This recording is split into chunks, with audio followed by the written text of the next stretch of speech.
It's Monday on Your View. Welcome to the show. I am Murayo Afolabi Brown. As always, I have the latest with me.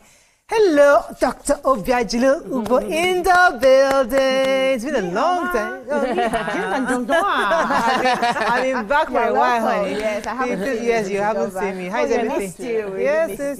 Yes. How are you doing? I'm doing well. How was your weekend? Weekend was great. We're supposed to go to a resort for staycation because a family friend will be relocating soon. So I wanted to do like is it send forth now? Yes. You know, for her. But then the rain.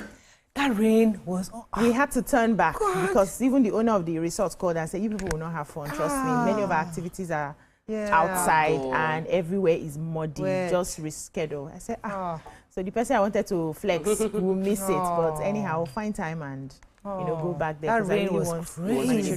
Heavy. Experience it. So as we got back, we just chatted pizza. Ice cream. Everybody just sat down. Okay, let's cuckoo have fun in the house. So we had fun, and then they left yesterday. Yes, I saw that movie Straw. Yes, I heard a lot about it, so I didn't want to see it but I felt like people did not understand the movie.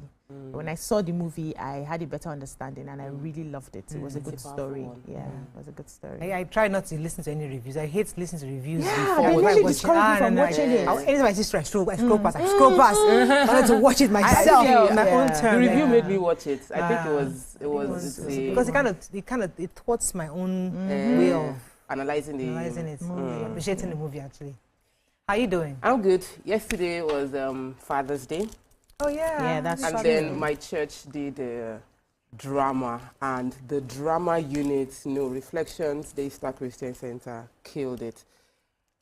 I had to hold myself that I'm not going to cry because my children were beside me. Everybody will. I'm like, no, I'm not going to cry. No, it was such the movie is called Armored. It's about the fact that there is a battle and it's a spiritual warfare. And once you say that you are for God or you are on the right path, there will be crisis that you would have to be. You have to hold on to God for. And it was a father story. So the husband and the wife had to pray together.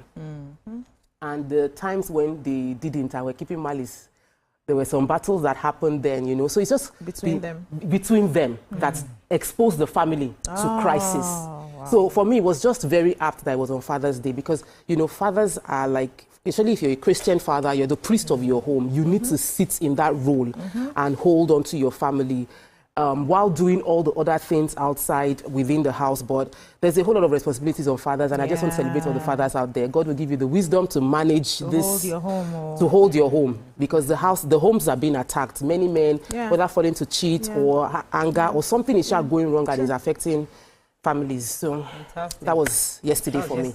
Ni hao. I don't want to speak in English on this table today. Ni hao. What's that thank you word? Sheshe. You know that one. Nigerians, that's all we knew. Ni hao and sheshe. You kept saying I must impress my brother. Tell us and we'll forget because you don't understand. True. But yesterday was quite interesting. We went to church, and my kids and I had planned. They mentioned the place they wanted to go to in Surulere. I'm not mentioning the name of the place. This big place, they researched it, and they said, Mommy, this is what we want to do. Unfortunately or fortunately, my aunt invited us for lunch. So we went to her house, and it was a really nice day. They really hosted us. We had a so there was nothing else to go and do outside. Even though they were eating and enjoying it, they looked at Mommy, don't you dare cancel where we are going to. As an adult, I was like, I had to go home. But he said, let me take them there. Of course, it was a very stressful coming from all the way from Island to Surulere. Before we find the place, I missed my way here and there. Got to the place, they delayed me for over an hour. Oh no, I was upset. I won't mention any of the place, but even though I was angry, they had fun. Their food was badass. Please, you give us the name. They have good food. But we just need to plan ahead. Good, bad food. The bad, waffles and junk food. But the kids researched it. They found exactly what they wanted, and I knew exactly, and I saw why they wanted to. So I appreciated it for them, but not for us. Not for me. We dare not. We dare not to that kind of place. Let's go on a very short break. When we come back, we go through the front pages of the paper. Stay with us. We'll be right back.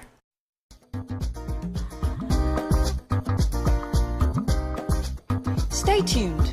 Your View will be right back.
Thanks for staying with us. We're going to start with the nation. Dangote buys 4,000 CNG trucks to move petrol and diesel. APC Northeast endorses Tinubu Shetima for 2027. Credit Corps targets all working-class Nigerians. Iran-bound businessman arrested at Port Harcourt airport for ingesting 53 wraps of cocaine. Trump vetoes Israel's plot against Iran's supreme leader. And inflation shrinks for second consecutive month.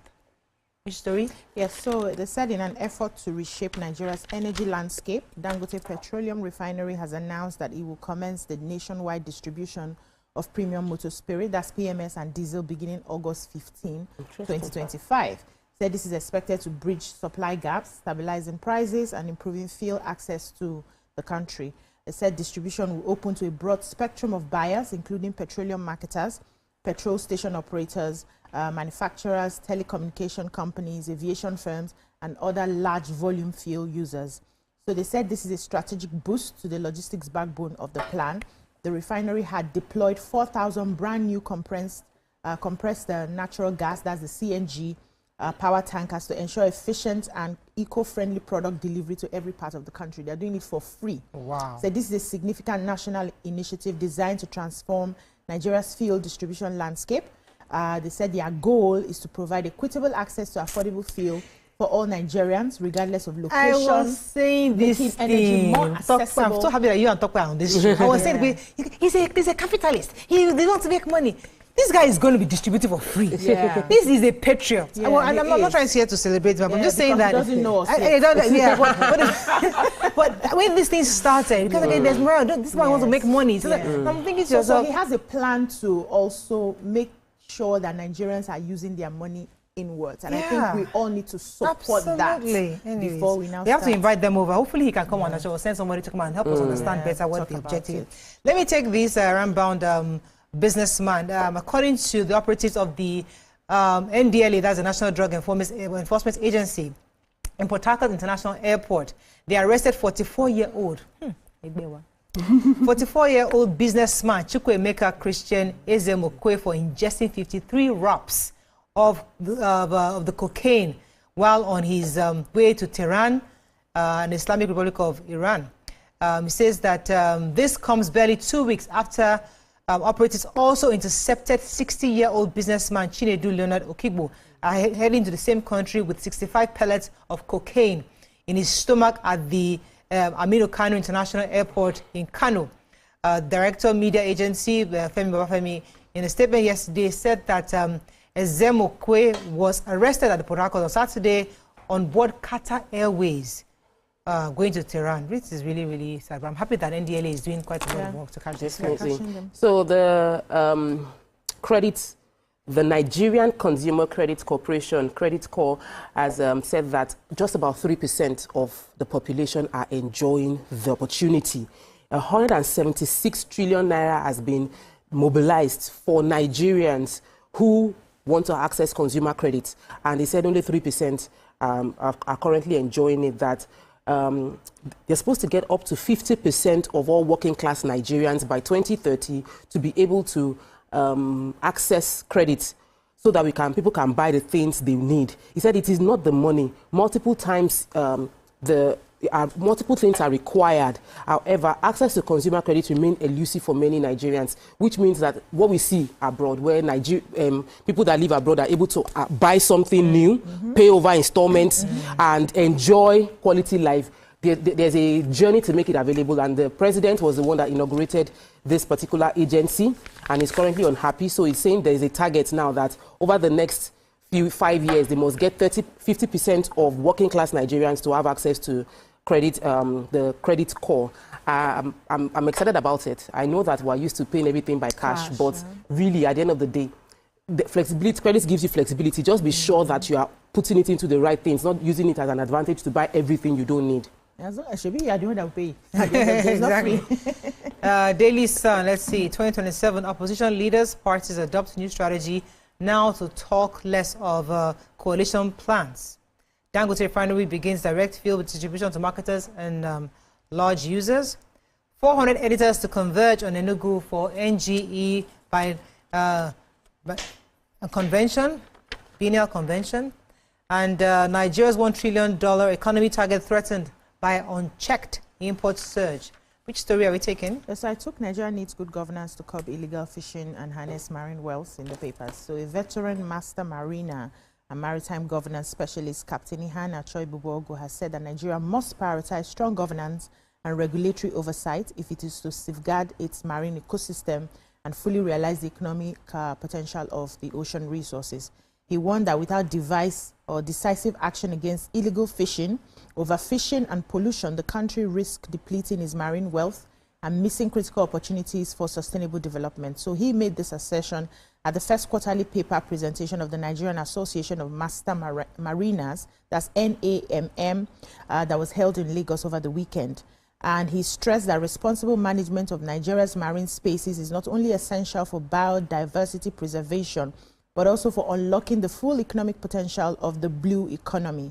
He argued that a stable and predictable policy environment underpinned by clear regulations and strong enforcement will stimulate investment and innovation in ocean-based industries. He says by promoting sustainable practices and protecting marine ecosystems, effective governance helps to attract tourists, support fisheries and foster new industries like marine energy and biotechnology, leading to economic growth. And he said it also ensures that the benefits of the blue economy are distributed fairly, addressing issues like poverty and social inequality in coastal communities. We had a guest, I think, 2 weeks ago from the coastal commissioner for and he was talking about this marine and what Lagos State was deliberately doing to see how we can harness the resources from the marine. It's good that people are becoming aware of some of our natural resources away from just the crude oil that we have, see how we can use it to our betterment.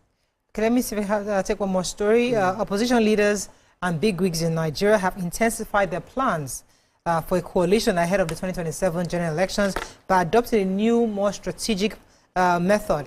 According to Daily Sun, they resolved to drastically limit public discussions of their plans so it doesn't leak to the opposition. The decision is due to concerns that previous public statements have been proven to be counterproductive. The shift in strategy also includes holding discussions in locations where opposition leaders can operate without fear of being monitored.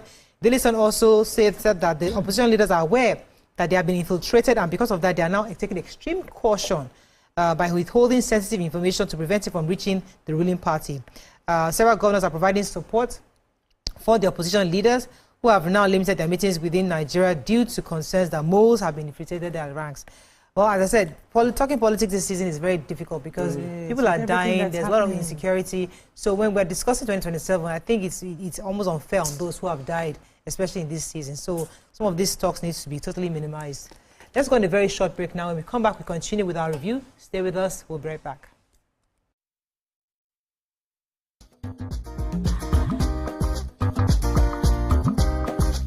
Stay tuned. Your view will be right back. Imagine a country with over 300 plenty languages. Why you go the only focus on Yoruba, Hausa and Igbo? When we get a common language, where they unite everybody from Oga to even Madam self and every person waiting for street. That's why we dey introduce you 89.9 Yanga FM, the #1 urban pidgin radio station where they unite us all. From the award-winning breakfast show, Waiting Day, with your brother, your friend, Wale Po. Everywhere, so Bobo. It a joke for this time. This na Cruise Express. And this go be the best 4 hours of our life. Country people, make una join us. Oh. Now we be what's up Naija crew. Now we they give you wetin dey sup for inside we country. Yes, so keep it loud. You've got me your papa. Why you not gonna make Yanga? Compound to a holla. now here we dey settle all the matter. Bro, we right here. Nobody better than we, right? Okay, now whispers be that. Make I just be the last sensible voice where you go hear. Now we be 89.9 Yanga FM. Get ready to step into the heartbeat of your city like never before. Welcome to Events Diary, where every moment is a celebration. From the electric energy of Owambe extravaganza, to the richness of our culture, to the sophistication of corporate gatherings, Events Diary is your VIP pass to the hottest gatherings in Nigeria. And guess what? I'll be your guide, your style icon. Each week, join me as I transform from traditional chic to corporate sleek. Whether it's a birthday bash or a high-profile gala, you won't just see it. You'll feel like you're right there with me. Aww. From meetings to evening soirees, I'll be there. Or to the trendiest street festivals or to music concerts, Events Diary has something for everyone. So join me as we explore the vibrant tapestry of Nigerian scene, one event at a time. Good morning, Marina Station and all the passengers. Efficient, it's comfortable. This development will go a long way in reducing congestion and emission. The trains are a long-term solution to Lagos traffic challenges. This is where we take the final, decisions on policies, programs of government. I will have to ensure that, the narration of Lagos as a PLC is taken very, very seriously. This is a major pedestrian bridge linking Oyingo here to Apapa Road over there. With this overpass, we are providing what we call a permanent solution.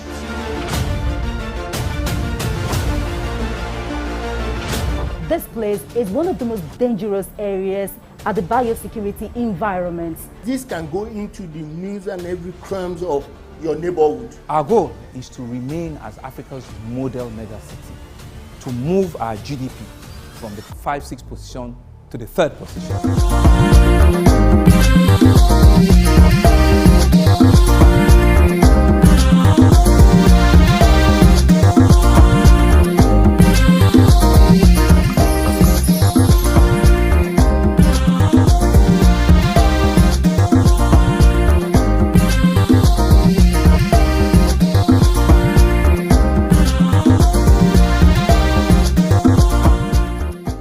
Thanks for staying with us. We're still reviewing Daily Sunday. Yeah, so Nigeria has an ambitious goal, which is to grow its economy into 1 trillion by 2030, and it is facing renewed scrutiny as analysts are warning that the country's growth trade surplus may be masking deeper structural weaknesses. So the data from the Nigeria Bureau of Statistics currently says that we have a trade surplus of 5.17 trillion in the first quarter of 2025, which represents growth as compared to 2024.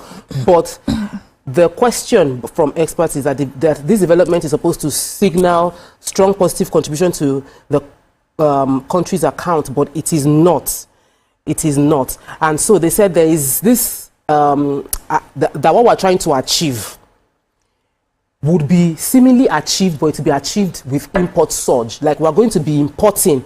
So the economy would grow based on importation, but it is not growing based on the manufacturers. That because manufacturers' export has dropped sharply by 40% between the fourth quarter of 2024 and now. So we're seeing growth in the economy, but the real metrics to bring about the true economic $1 trillion economy would not be dependent on imports if we want Nigeria to grow. So experts are saying that they are this is painting an incomplete picture of Nigeria's trade health. That we're not the headline is giving figures like we're good, but its underlying performance unveiling long-standing issues that is weakening non-oil exports and declining manufacturing of products within Nigeria.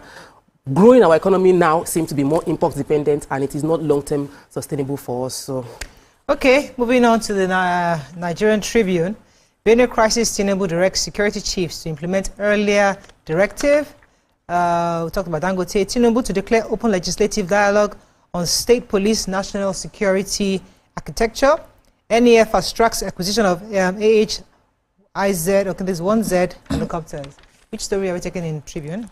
Tribune or Vanguard? Oh, you went to Tribune. Went to Tribune. That's fine. I have a story. Let me just get it. So it's about what has been happening in Lagos State. So the Lagos State's Commissioner of Police, Olorundare Jimoh, has ordered an investigation into the role of the tactical team at Okokomaiko area of the state in the release of 6 suspected dreaded cult members. They said there was tension, gripping residents of Agric area of Ojo area following the release of the 6 dreaded Aye cult group. They said they had released the cult members that were responsible for many of the armed robbery and cult killings in the community. The police team arrested the cult members and recovered arms and ammunition from them, but their release was now facilitated following a substitution of their earlier charges with a lenient 2-count charge. So according to a community leader who spoke, he says the tactical team has a lot of explanation to make, and they have put the lives of community leaders in danger now. That they advised the cult members to be begging, and now we're afraid that these boys may decide to attack us. So what happened initially was that after the tactical team had led the arrest and got these 6 cult members, they said many of them ran away, but they were able to catch the 6 that have been causing mayhem in the community. They arrested them, all of us, and then they asked them to write an apology to the community leaders and, you know, stating all the things they've been doing and asking for forgiveness while they were waiting to go to court. Only for the tactical teams to now go and change the statements, withdrawing the major one and just putting something that was lenient. And so they had released them. Community people are shouting that our lives are in danger. So the commissioner for police has ordered an investigation. They've transferred the head of the tactical team out so that they will have a clear investigation into why they had to release those people. And he's promising that he will make all the findings known to the public. Yes, they need to do it as fast as possible. Really sad. All right, so yes, I have a story in Tribune. It's the economy. This is not good.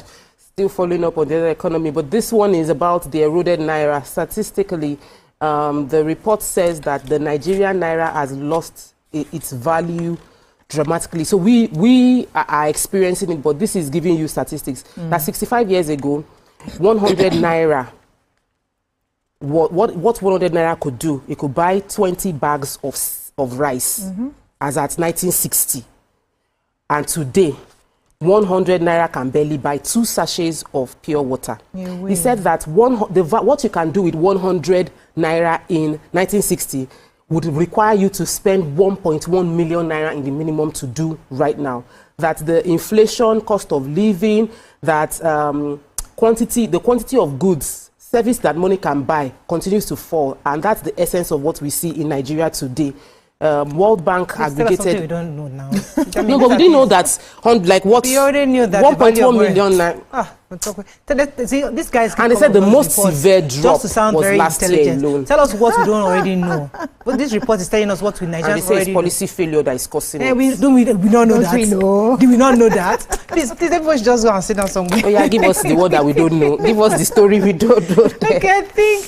Well, this one I think is, I'm not sure how effective it will be. So the president yesterday had declared a high-level legislative dialogue on Nigeria's insecurity and the architecture around it. He said the dialogue is going to be named Nigeria's Peace and Security. The Constitutional Imperatives is organized by a special ad hoc committee on the Constitutional Review, chaired by Honorable Benjamin Kalu and others. They're going to have a meeting again to discuss and focus. The joint members of the committee, the idea really is to see what can be done to fix the security architecture we currently have.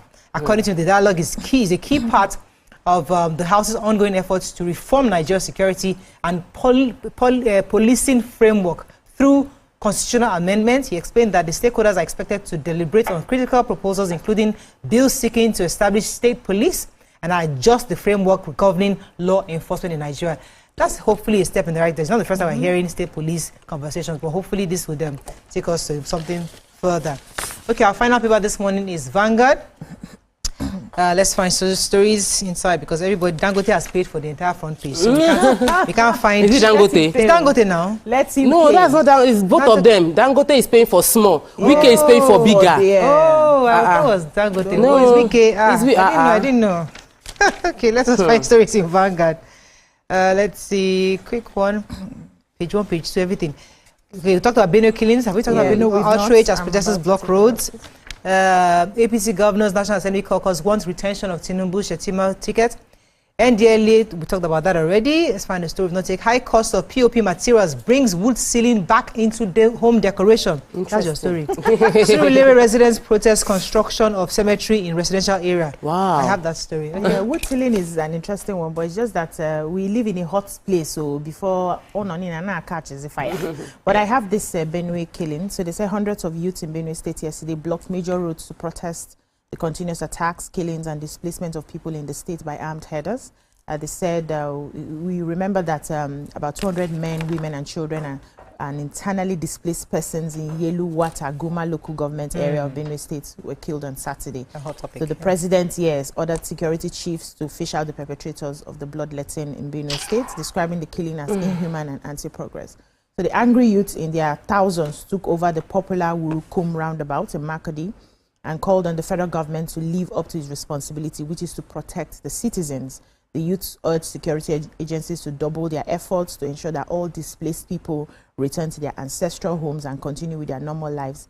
You know, as Deputy Governor Dr. Sam Ode had come out to address them, it was, according to the papers, a VDM, very dark man, who was there, was one of the people who were able to calm the youths and said they should hear the government and what they plan to do. I know it's going to be our hot topic today, but our lives really sad story. Those pictures from VDM's post was very graphic, very graphic. Terrible. I started my morning with the video. I felt really chills bad. down my spine.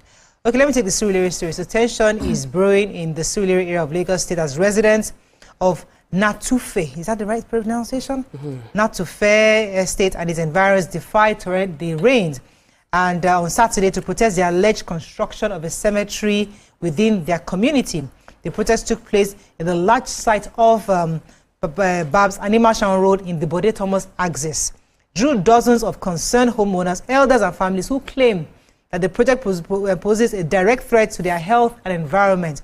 Chanting slogans like "No Cemetery in Natufe" and brandishing placards, and protesters stormed the construction site.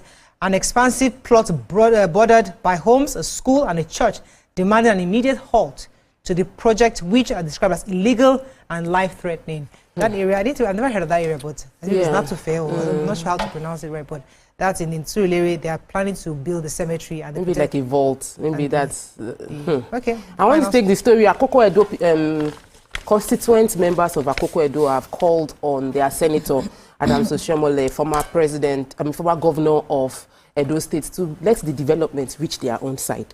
They said that the youth told Senator Oshiomhole that Akoko Edo needs to feel the infrastructural development like he has done in the Esako axis. In their letter, they said they are seeing what is happening in Esako and they would like it to also happen in Akoko Edo, that he's representing all the community, and they maintain that they will not hesitate to swap him with 20 of their own politicians if Esako people will not release him to do Akoko Edo work. I've reported on behalf of Akoko Edo people. All right, let's go on a very short break now. When we come back, we'll particularly like to hear from people living in that Benue State area, especially those of you that have heard stories or experienced some of the insecurities in that neighborhood. It'd be good to hear your thoughts and hear your views on what government is doing to rectify the killings in that area. Let's go on a short break. When we come back, we'll continue this conversation. Stay with us. We'll be right back.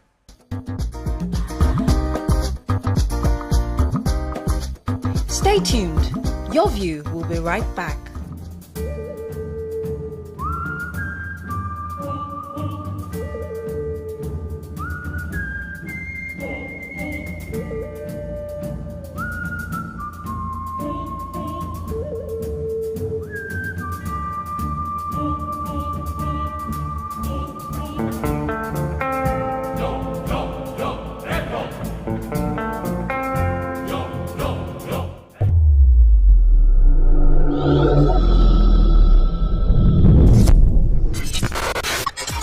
Do you think you can outplay me in this game of wits and knowledge? Can you go 7 rounds without flinching? I meant answering 7 questions correctly. How well can you hold your liquor? If you're curious, then join us for the most exciting conversation and games with your favorite celebrities on 7 of 7.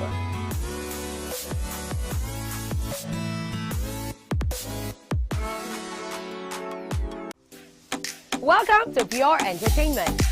What would you like to order from our menu today? We have the regular. So let me go and look for my jam results. My 20 was 320. I suppose don't be one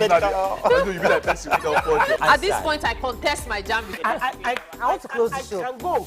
I can. That's all we can take. Ejeki, close the show. Ladies and gentlemen, And number 1, Unavailable by Davido featuring Musa Keys. We also have today's chef special.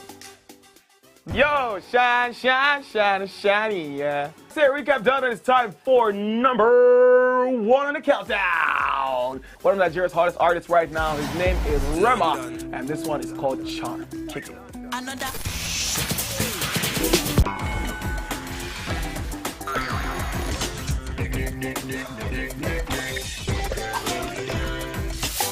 For dessert and a bit of nightcap, we have the nighttime and online specials. I want to start the gym, yeah? But do you know one thing that's actually keeping me back? You should start the gym though, you're getting fat. Cricket.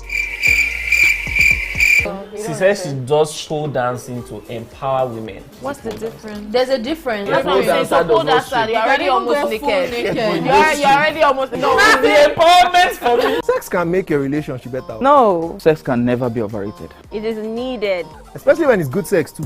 Almost every guy has been with somebody's girlfriend. But they are for all of us now. That's why you're still single. I would not agree or disagree with that because I don't want to get into trouble. I have a home to go to. Your next question.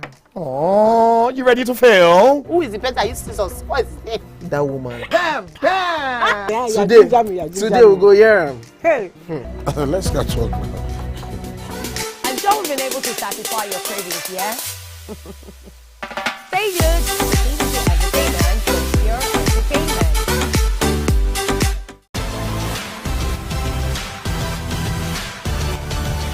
Now you can catch up with your favorite programs on TVC. Log on to www.youtube.com/TVC Entertainment. Join the fun.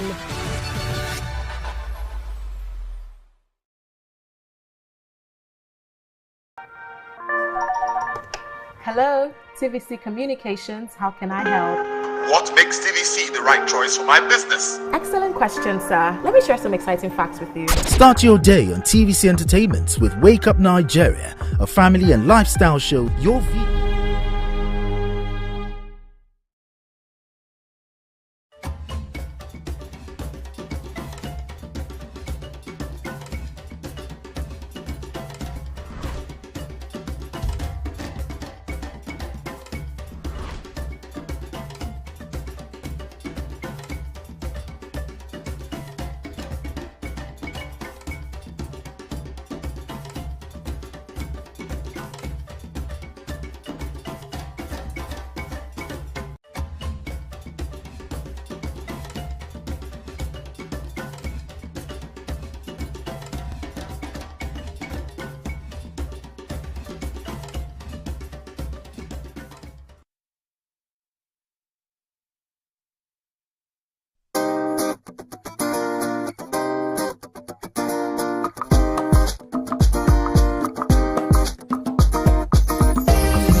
Thanks for staying with us. So, a devastating attack on the Yelewata and Daudu communities in Benue State, Guma local government area has claimed approximately 200 lives, including women and children, also internet displaced persons, the IDPs.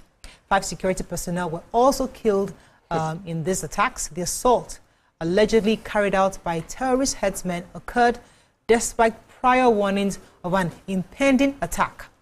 Armed invaders overwhelmed local youths and police, then targeted the vulnerable IDPs seeking refuge in market stalls. Many families were reportedly killed and burned in their homes and the market, with children and toddlers amongst most of the victims. The attack left numerous and others injured. Now, what are your, I don't want to say what your thoughts, because I need Nigerians to express their pain. with this, especially because you've had governments year in, year out reassure Nigerians that they were on top of the attacks, that attacks had reduced, and they had the security architecture was functional, such that it was reducing and they were winning the war against terror. That's the rhetoric we've been hearing come from government year in, year out, and even month in, month out. But what are your thoughts on what's been done? And let's even start with the victims, because Very Dark Man recently also went there. We saw his video, was very graphic. We saw burnt bodies, totally, completely to ashes. And it was quite painful to see that this occurred in Nigeria, the biggest black nation on earth. It's quite painful. But let's open our phone lines. You can call us on 021-635-2013, 090-241-63440. You can send us your messages on YouTube and on Twitter. We'll be happy to read your thoughts. Let me come to the ladies. Because you are here every single day. We talk about insecurity for years.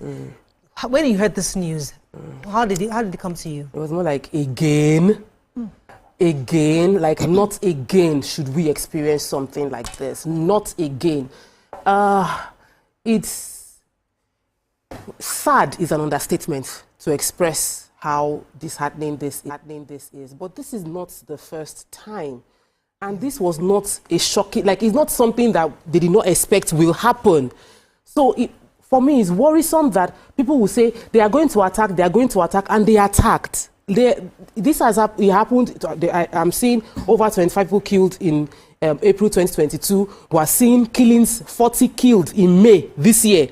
Over 100 killed now in June this year. It is back to back.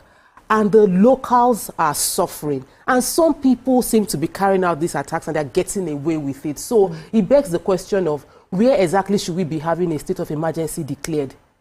Where should we be having a state of emergency declared? If not a place where people are dying back to back. Why are we not having that kind of level of attention given to Benue State killing? Because Benue State killing has economics of war. There are beneficiaries of the crisis going on there.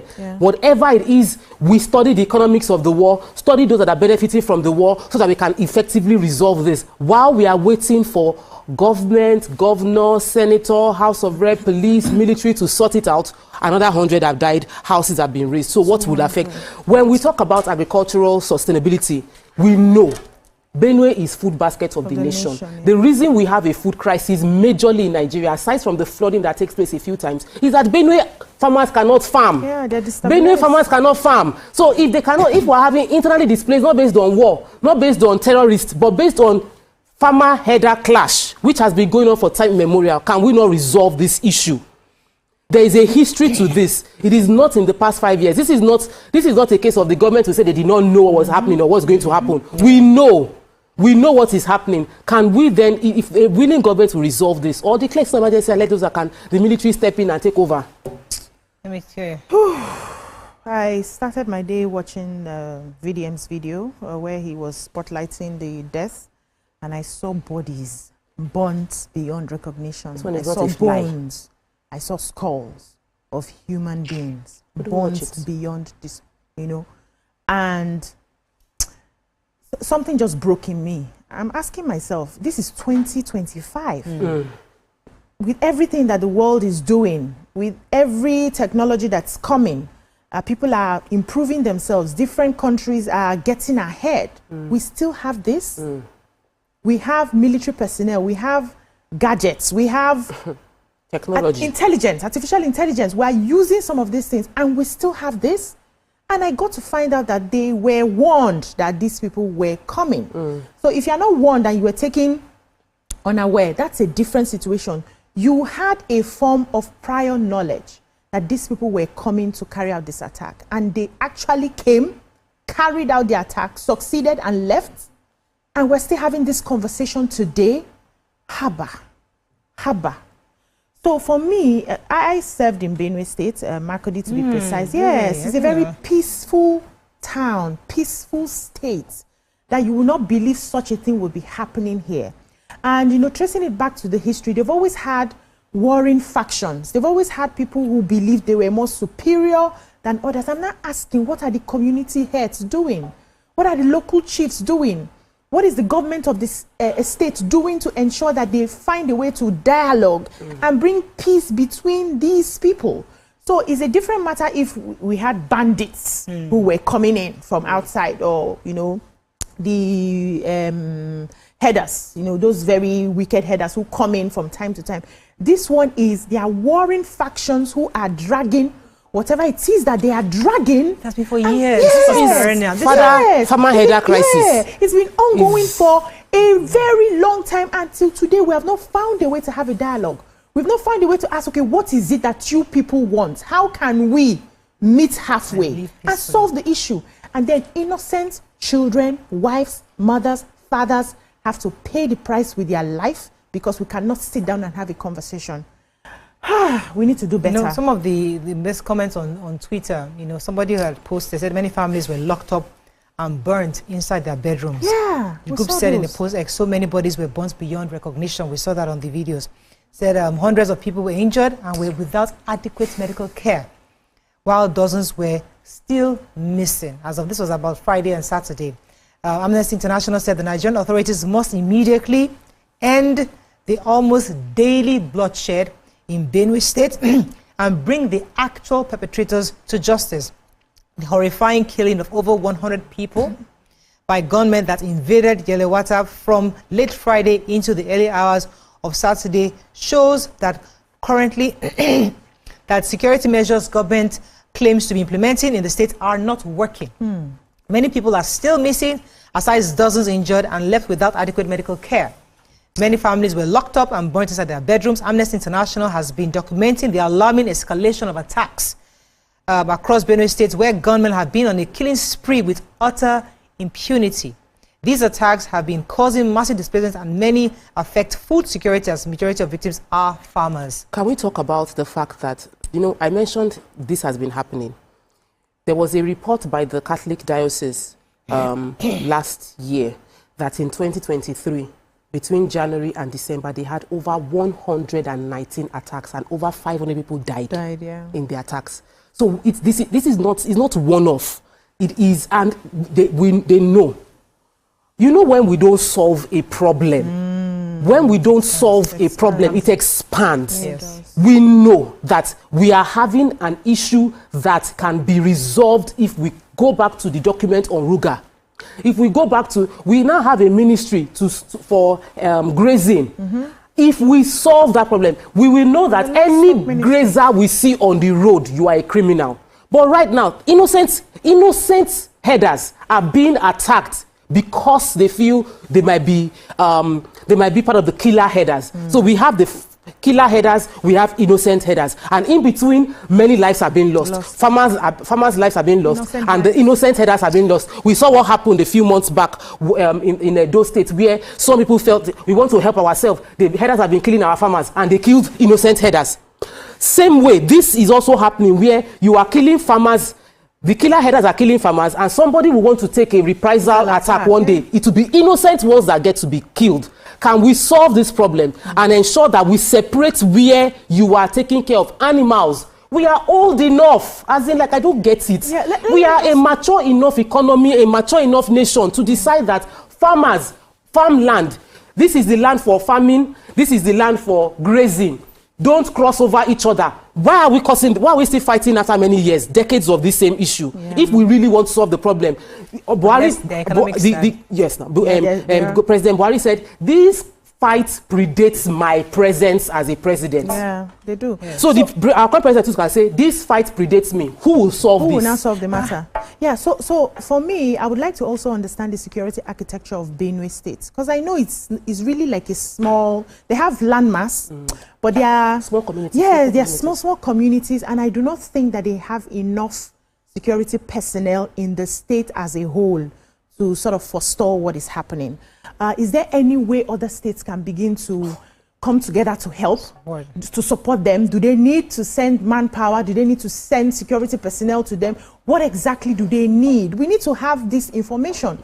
The Benue State governor needs to come out to say, these are some of the things that we need to be able to at least forestall this, to stop this to a certain level while we're still having those conversations.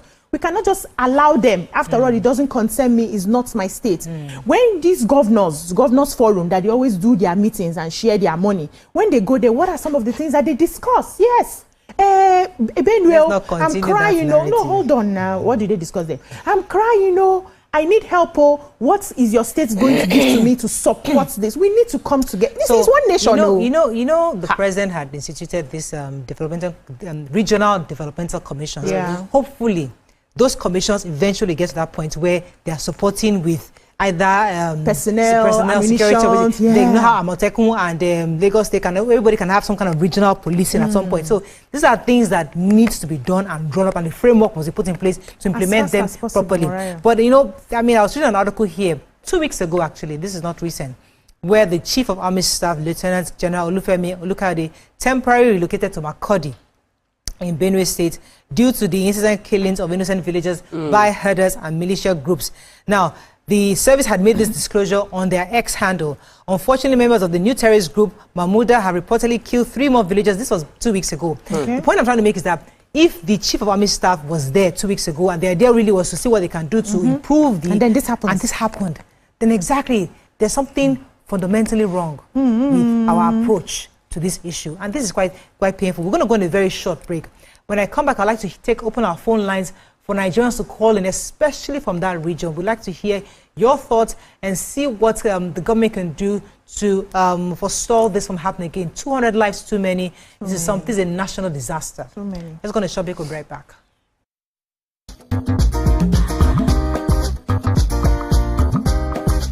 Stay tuned. Your view. Powers women globally. It's your view, let it count. Entertainment Splash delivers the hottest celebrity trends. On TVC News, we keep you informed with breaking news and in-depth analysis of events shaping the world. I will continue to speak the truth. TVC News at 7 and TVC News at 10 p.m. delivers the most important stories of the day. Max FM, your hit music radio station, captivates listeners daily across Lagos and Abuja, making every commute more enjoyable. Adaba 88.9 FM is not left out, as it is the voice of Southwest. And on TVC Digital, we reach to million viewers daily.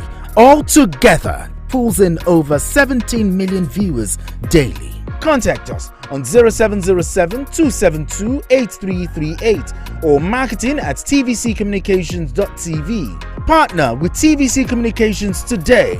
Let's grow together. Imagine a country with over 300 plenty languages. Why you go the only focus on Yoruba, Hausa and Igbo? When we get a common language, where they unite everybody from Oga to even Madam self and every person where they for street. That's now why we dey introduce you 89.9 Yanga FM, the #1 urban pidgin radio station where they unite us all. From the award-winning breakfast show, Waiting Day, with your brother, your friend, Wale Po. Everywhere. So, Bobo. You dey joke for this time. This is not Cruise Express. And this go be the best 4 hours of our life. Country people, make una join us. Oh. Now we be What's Up Naija crew. Now we they give you wetin dey sup for inside we country. Yes, so keep it locked. You've got me your papa. Why you not gonna make Yanga? Come to Wahala. Now here we dey settle all the matter. Bro, we right here. Nobody better than we, right? Okay, now whispers be that. Make I just be the last sensible voice where you go here. Now we be 89.9 Yanga FM.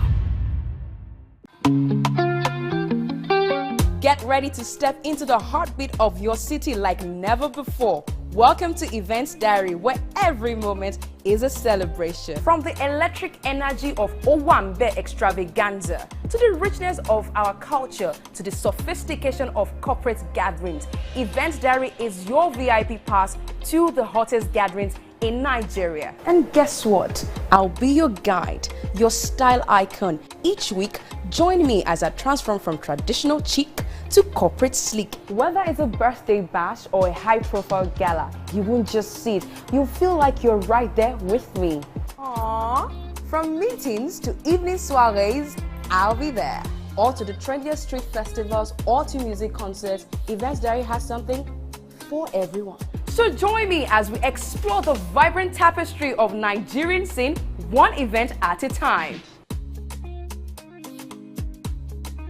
Good morning, Marina Station and all the passengers. Efficient, it's comfortable. This development will go a long way in reducing congestion and emission. The trains are a long-term solution to Lagos traffic challenges. This is where we take the final, decisions on policies, programs of government. I will have to ensure that, the narration of Lagos as a PLC is taken very, very seriously. This is a major pedestrian bridge linking Oyingo here to Apapa Road over there. With this overpass, we are providing what we call permanent solutions.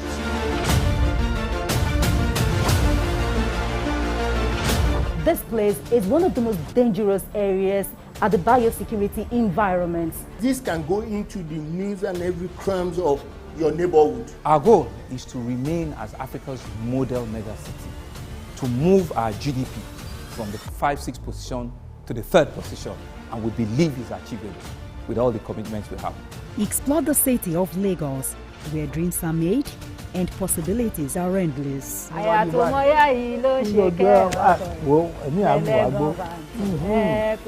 Amade Doja Salamadini.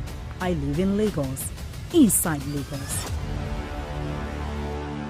Hey, my people, I greet you plenty. My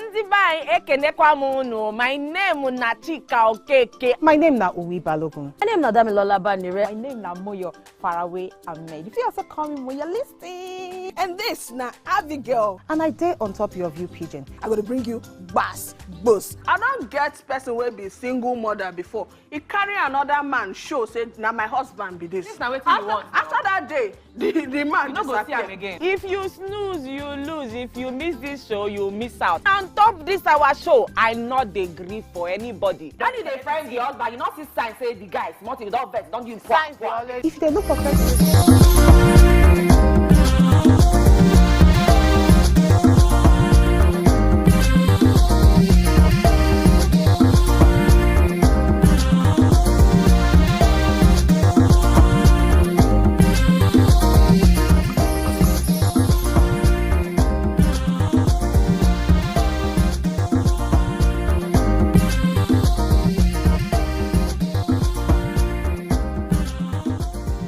Thanks for staying with us. I was reading an article by an African correspondent, Ngala Kilian Chimtom. He's from Cameroon, and he was given the report saying that he was kind of giving it a more descriptive situation, explaining that the residents within that community of Yewata, said that 97% are Catholics, and 3% other denominations. It also hosts internally displaced persons who fled their earlier jihadist Fulani attackers in the neighboring towns. According to this spokesperson, State Governor's Office, the attack on Yewata lasted about 2 hours and saw several houses burnt down. They added that government and the police officials visiting the village confirmed the total death of over 100 at the time. But what was most interesting and more painful is the fact that there were actually soldiers there protecting. Unfortunately, many of them, a few of them, lost their lives in trying to protect advancement into the communities. The worry I have is, when the government is completely handicapped, it's important for us to know, because recently a minister was asking us to pray concerning agriculture. I think the issue, I can't remember what it was. I wasn't around, but I was hearing that some minister asked people in the office to come together to pray, because I was telling somebody that some of our leaders really don't have a clue how to handle it. Right. And that's why we need to really be true to ourselves. Does our army, our military, who was in the past trained by the Israelis, this is the same military that defeated rebels in Liberia. These are the people that we sent to various countries. Those are older generation. This is the Nigerian military that had the stature, recognized stature. When you say you're in the military, people respect that entity. But today, it's really worrisome that we cannot defeat this issue. The headsmen. Yeah, so I like what Tokbe said. I mean, it was you that said it, that when you don't handle an issue, he said, there's something my father-in-law always says. He says, if trouble is squatting, push it down. It's easier to push it down. You can even push with one finger. But if the trouble now stands, it becomes difficult. Then you have to now put your hands together and throw blows to be able to defeat. That's where we have gotten to, right? You talked about our military being very powerful at the time. I think they haven't lost that power. The problem now is that they have infiltrated the military. So the military now, I believe, is there's no eye single to the glory. You know, when we all have a focus, we all have a goal that this is what we want to achieve for our nation. The military, I believe, my personal opinion is that they are a bit divided, because now they have people who have infiltrated into the military who are part of the other side, who are part of trying as much as possible to destabilize the country. They are there. So when the military is planning, this is our plan, there are people there who would be, giving out the information. That's why it seems like the military has lost the glory and the power that they had before. And so the security chiefs now to look inwards and now ask themselves, how do we fish out those people who are sabotaging us in the military and, truncating us from getting to our goals as a nation? If we don't solve that problem, we're still going to have issues where we feel like our military is powerless because you're making a plan here.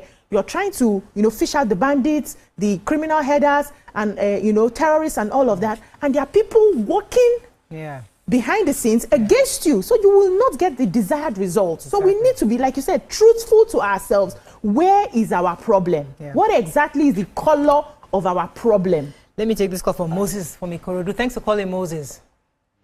Yeah, good morning. Good morning, sir. I'm a first-time caller. Welcome to the show. I've been trying to call more than 2-3 years now. I couldn't get through. Good to have you. Even when I was in foreign land, I always liked your program, Rayos and others, and your contribution. You've done a great job. Thank you. My wife is one of your favorite TV shows that normally watch every morning. Thank you, Sometimes I call her and she's watching it, and you're even doing a good job. I served in Adamawa in 2004, and in 2006 in National Census, I was one of the supervisors posted into that area. Benue is a good place, and an agrarian area. They have good products. In fact, I was so amazed when I got to that place. I was posted to Adipo, London, when I was doing National Census. That place, virtually everything. Mangoes, oranges. But these things are not just ordinary. This is an attack on Nigerians. And this is an attack on us as a nation to rise up to our occasion. We are not very true to ourselves. We can see during Buhari regime, they opened the borders.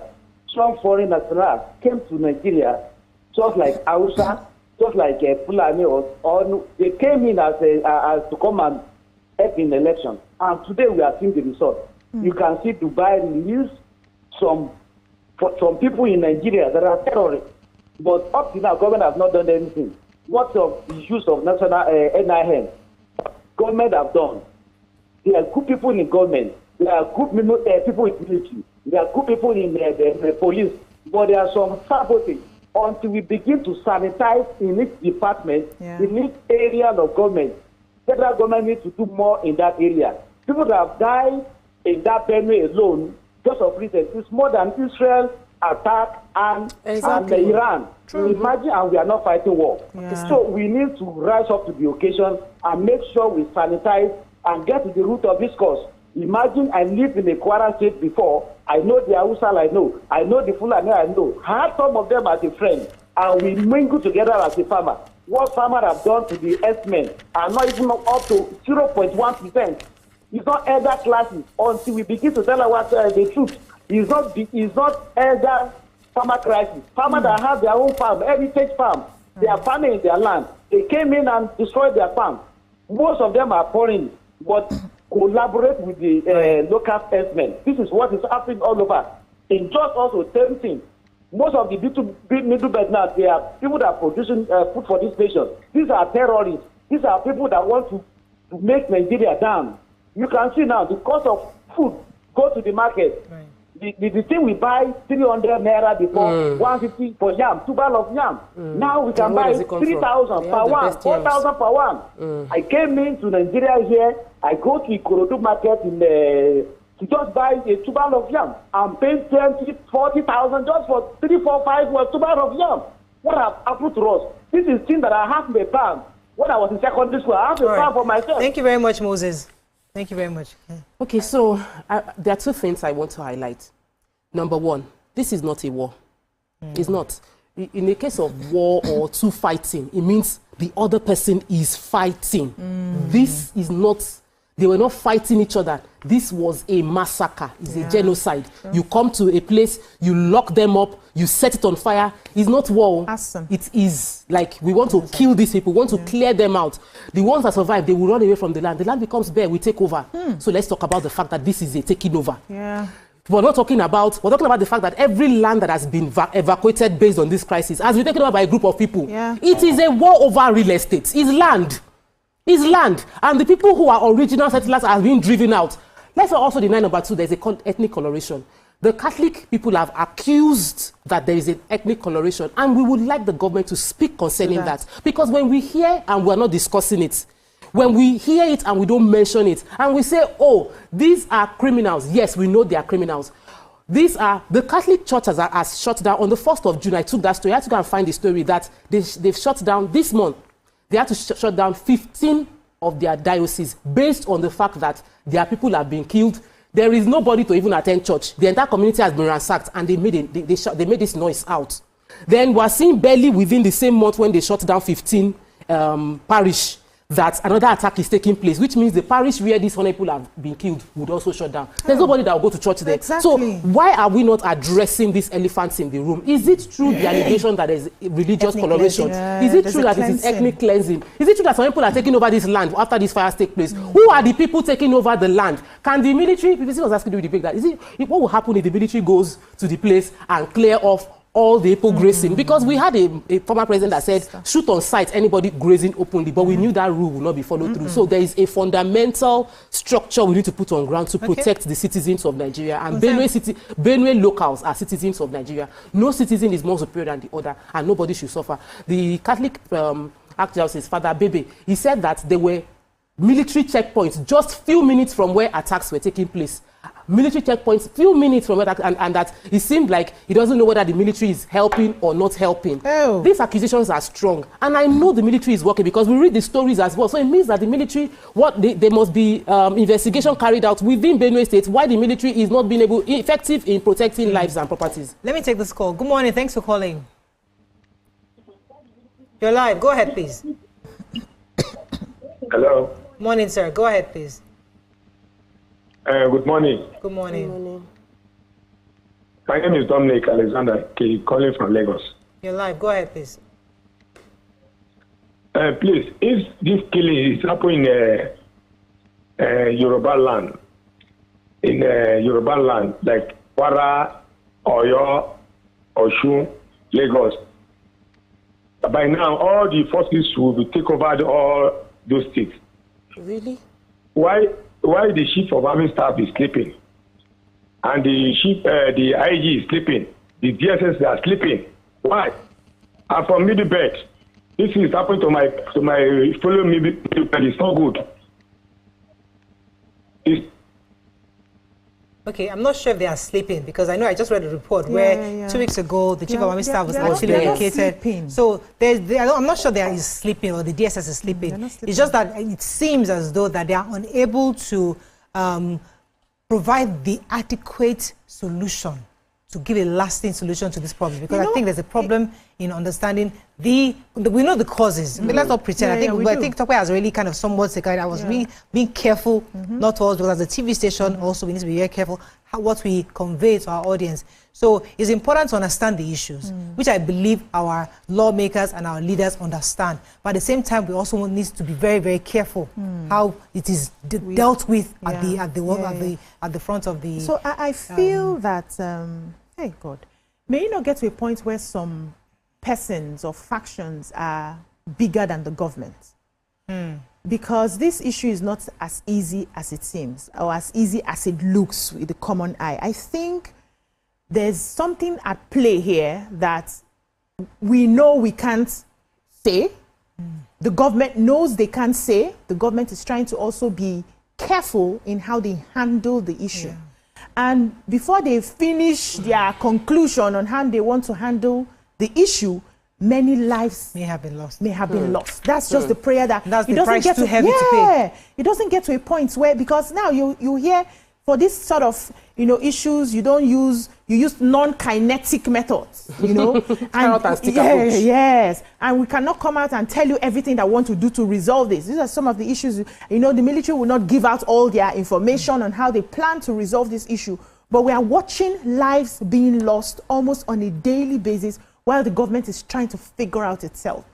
This is the time where sometimes I like this very direct approach where we take the offensive. Not waiting to defend, but we go offensive. And fish them out and deal with them and make noise and tell everybody if we are caught, you are finished and all of that. Sometimes some of these methods are needed in order to preserve the many innocent lives that will be lost while we finish figuring out the non-kinetic ways to handle the issue. So the government needs to decide on how they know the issues, they know what is happening, they know the compromises in the cabinet, in the offices, they understand these things, and they cannot come out and tell us. We also cannot open our mouth to say exactly what is happening. But they need to decide very fast how they want to handle this going forward, so we don't end up losing lives while they're waiting for non-kinetic ways. Let's go on a short break. We're wrapping up with this conversation, but you see, as we are talking and discussing, people have died. As we're talking and discussing, people have been displaced as I speak to you. I think NEMA has a report, which I'll read after when we come back from the break.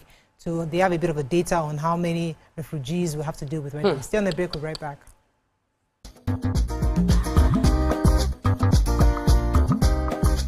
Stay tuned.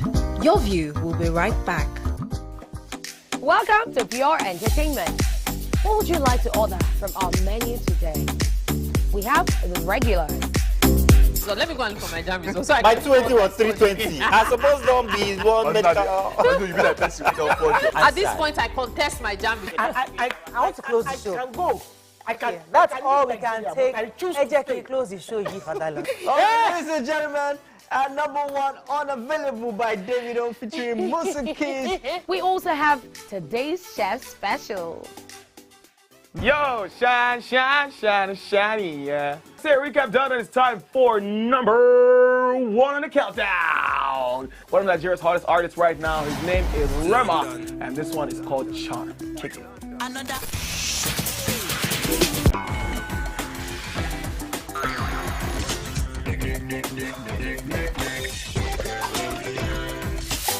For dessert and a bit of nightcap, we have the nighttime and online specials. I want to start the gym, but do you know one thing that's actually keeping me back? You should start the gym to get fat. Cricket.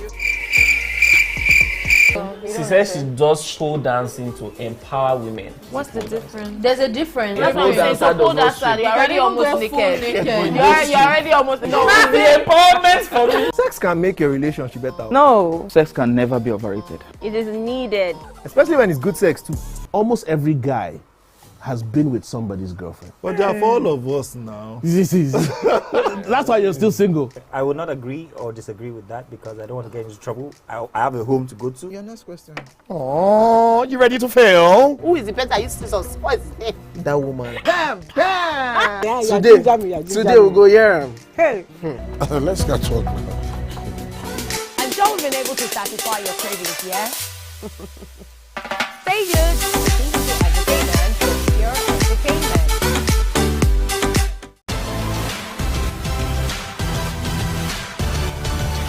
Now you can catch up with your favorite programs on TVC. Log on to www.youtube.com/TVC Entertainment. Join the fun.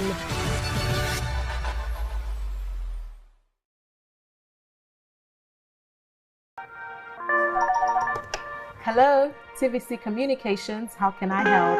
What makes TVC the right choice for my business? Excellent question, sir. Let me share some exciting facts with you. Start your day on TVC Entertainment with Wake Up Nigeria, a family and lifestyle show. Your view empowers women globally. It's your view, let it count. Entertainment Splash delivers the hottest celebrity trends. On TVC News, we keep you informed with breaking news and in-depth analysis of events shaping the world. I will continue to speak the truth. TVC News at 7 and TVC News at 10 p.m. delivers the most important stories of the day. Max FM, your hit music radio station, captivates listeners daily across Lagos and Abuja, making every commute more enjoyable. Adaba 88.9 FM is not left out, as it is the voice of South.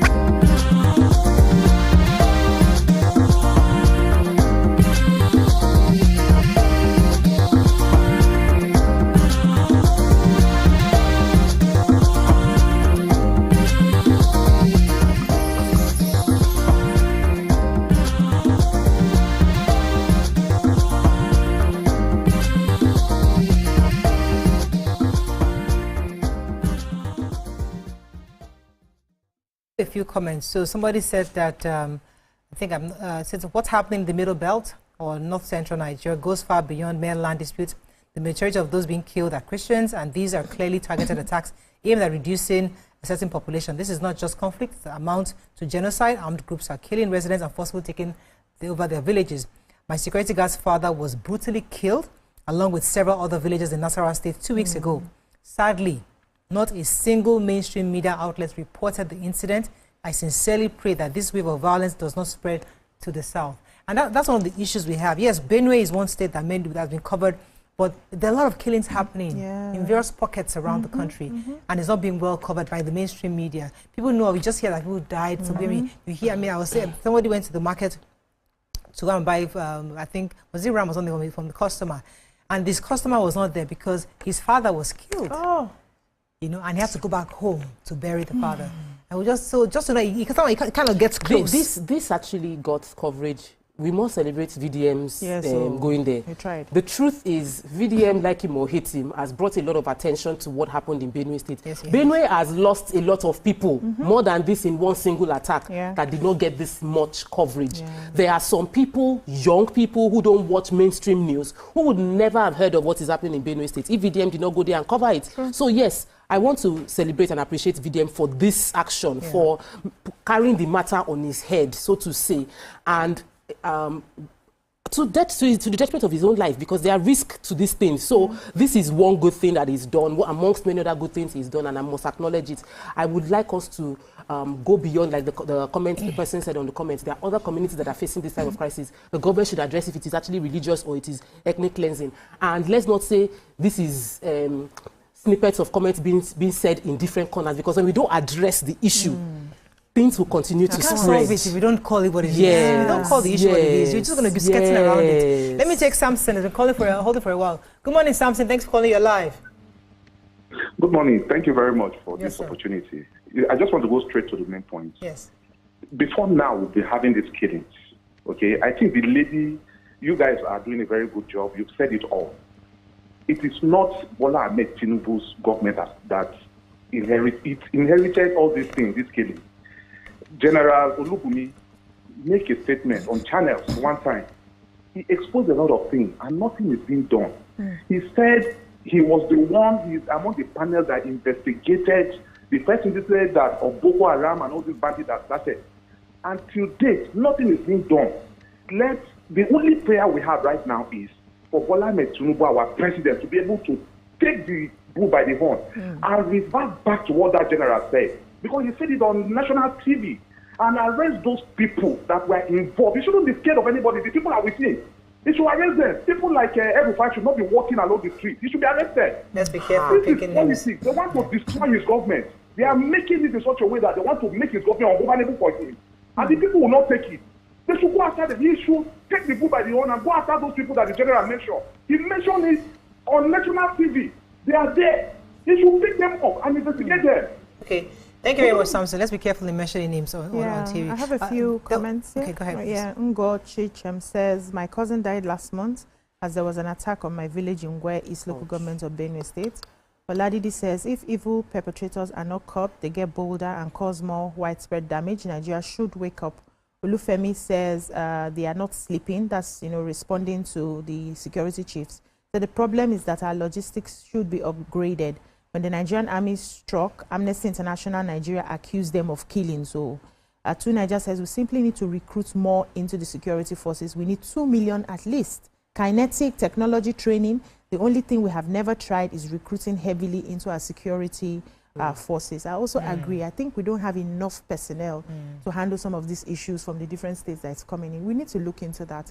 A lot of young people are not interested anymore in getting into security forces. What can we do? Because we all can't, to get them in, we all can't just sit down and... can't use English to fight this. Yes, what can we do to ensure that there are young people who are... Is there any way we can reduce maybe the criteria just because of the issues we want to solve locally? Yeah, make it attractive for them to get into the forces. So according to this report, meanwhile, efforts to support displaced population is underway. The State Emergency Management Agency, SEMA, National Emergency Management Agency, NEMA, and United Nations Human Resource and humanitarian Red Cross and the International Organization of Migration, all of them are putting together, they're coordinating things together to help the internally displaced people from Makurdi International Market.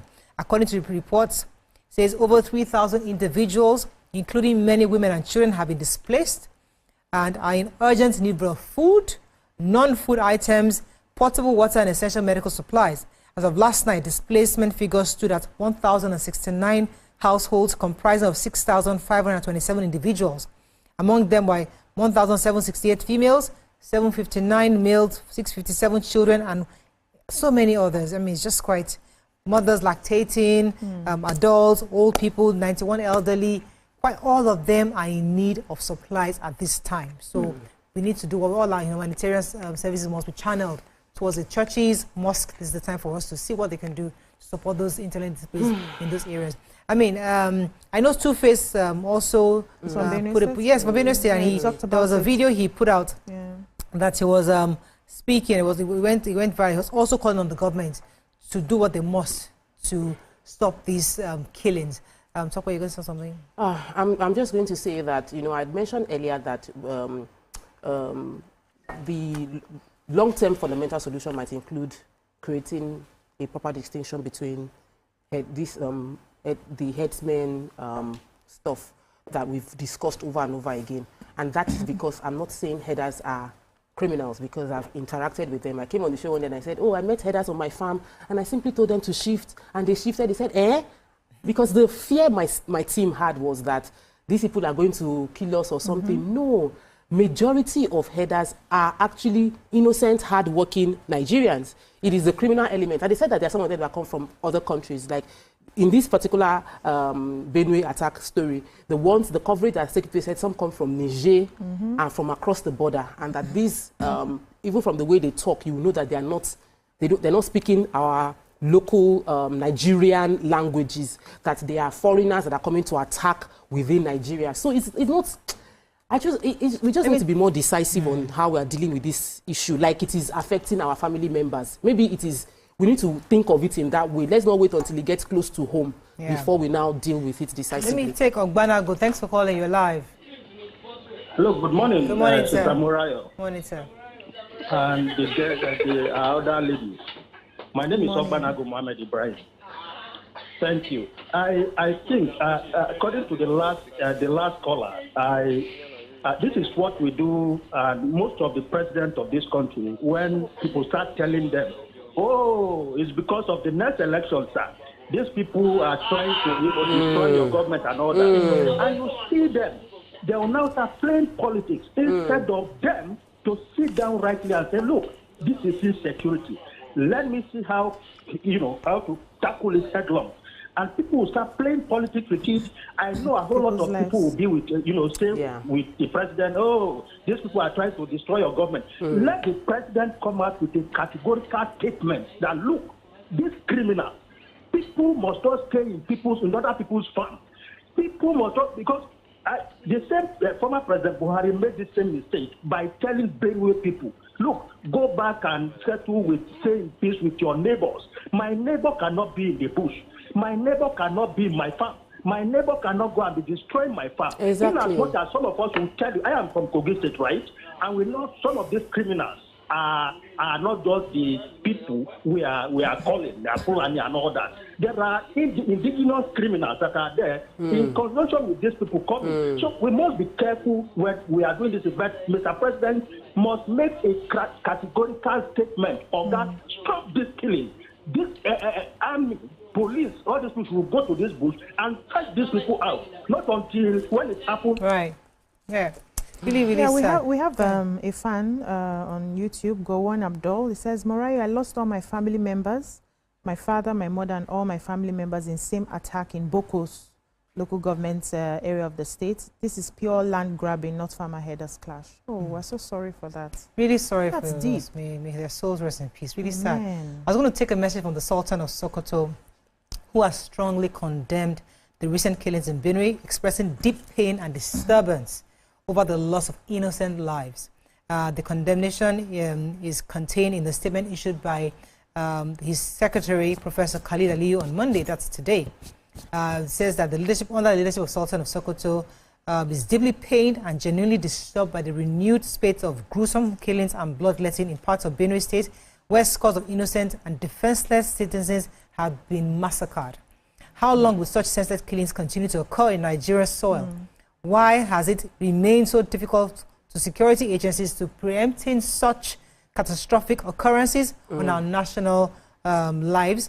They also described the killings as a barbaric act, inhumane, ungodly, and a complete betrayal of our common values as human beings. And it was important to hear this from the Sultan of Sokoto, because sometimes, you know, when we put ethnic and religious colors on things, when the leaders come out to show that this has nothing to do with religion, really, this is just people who want to take advantage or conquer and grab, as you said, real estate, grab land and kill people, get them to flee so they can take over their land. We need to call it what it is. It's a crime. It is a crime.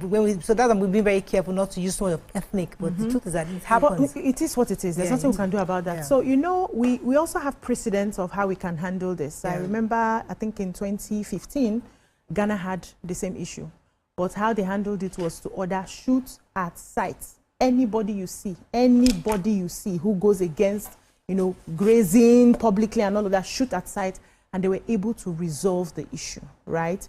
So there's precedence on how this can. It's not like, we don't know how to solve this issue. There's no, but are we willing? Do we have the political will because of our many interests to go this way?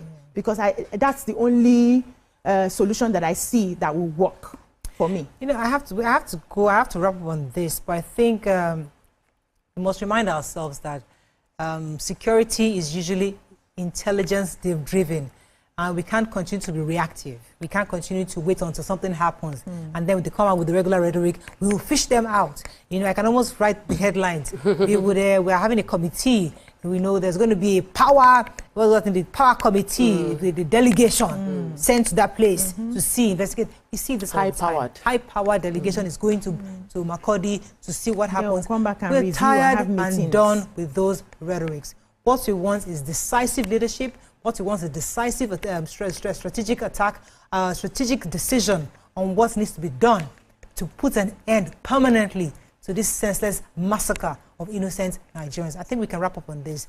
Let's go on a short break now. When we come back, we continue with the show. Stay with us. We'll be right back.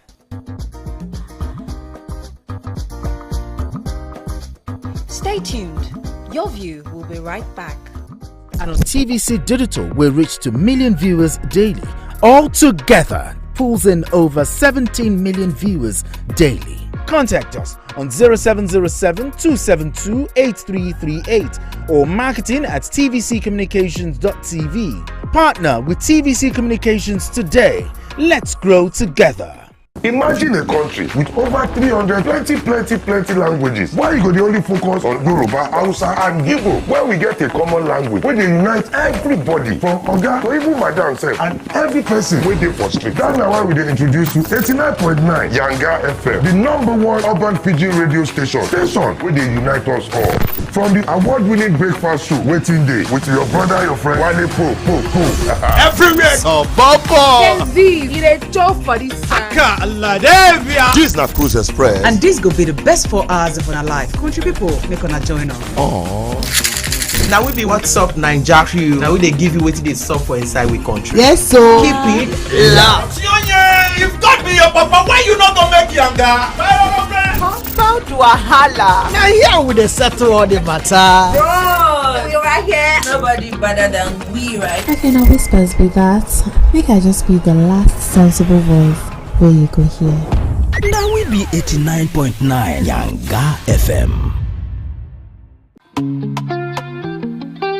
Get ready to step into the heartbeat of your city like never before. Welcome to Events Diary, where every moment is a celebration. From the electric energy of Owambe extravaganza, to the richness of our culture, to the sophistication of corporate gatherings, Events Diary is your VIP pass to the hottest gatherings in Nigeria. And guess what? I'll be your guide, your style icon. Each week, join me as I transform from traditional chic to corporate sleek. Whether it's a birthday bash or a high-profile gala, you won't just see it. You'll feel like you're right there with me. Aww. From meetings to evening soirees, I'll be there. Or to the trendiest street festivals or to music concerts, Events Diary has something for everyone.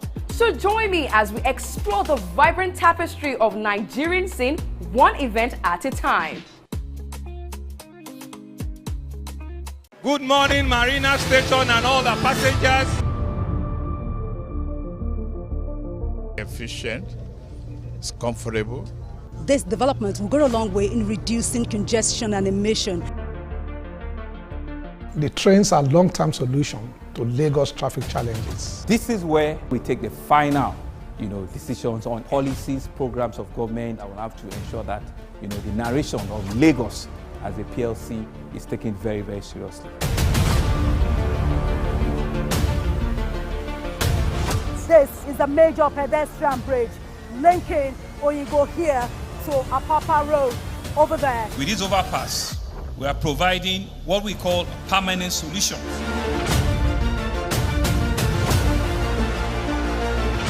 This place is one of the most dangerous areas at the biosecurity environment. This can go into the news and every crimes of your neighborhood. Our goal is to remain as Africa's model megacity, to move our GDP from the 5-6 position to the 3rd position, and we believe it's achievable with all the commitments we have. Explore the city of Lagos, where dreams are made and possibilities are endless. I'm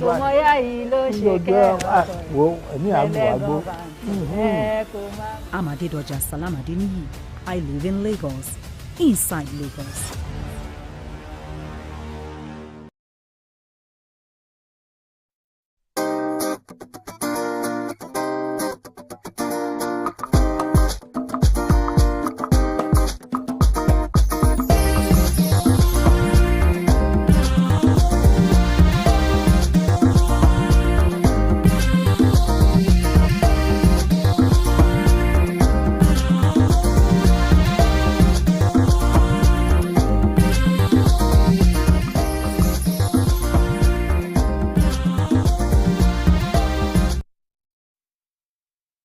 With us. So in a historic leap for Nigeria's media landscape, the National Broadcasting Commission, NBC, and the Nigerian Communications Satellite Limited, NICOMSAT, have jointly unveiled the big picture, a sweeping reinvention of the nation's digital switchover project. To shed more light on it, we have with us the head Corporate Affairs Broadcaster. No, we don't. We have the DG himself. We have the DG of the National Broadcasting Commission, Mr. Charles Iwebu. Welcome to the show, sir. Good to have you on the show.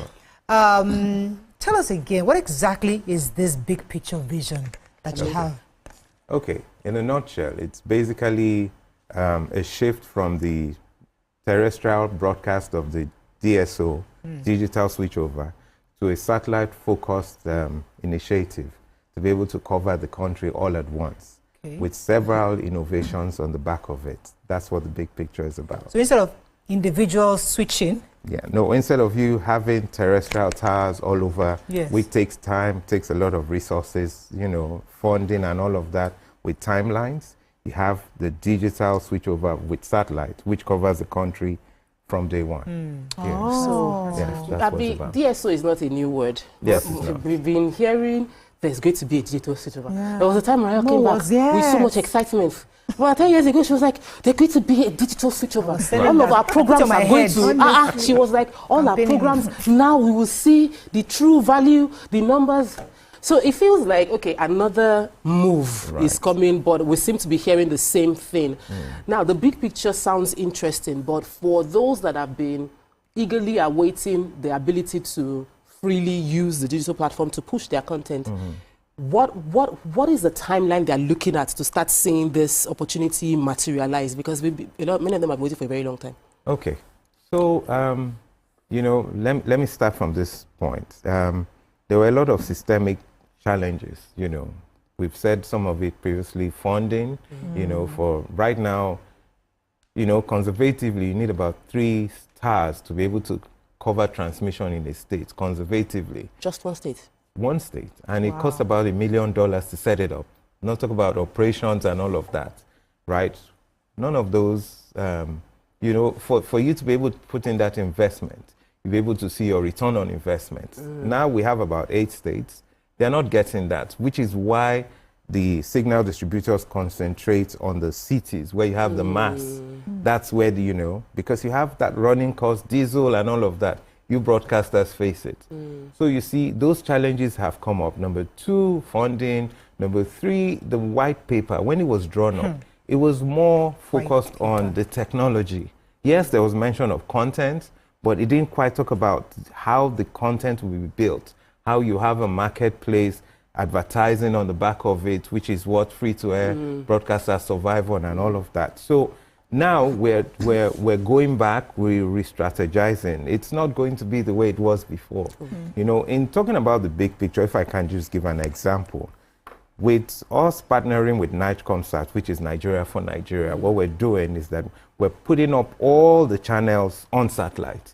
So from day one, rather than where, you know, we'll launch a state. Let me be sure that because what Nigerians understood, or what we sold to Nigerians before, is that there'll be 3 major carriers. That instead of turning on your analog, right, your normal antenna system channel, that you throw it away.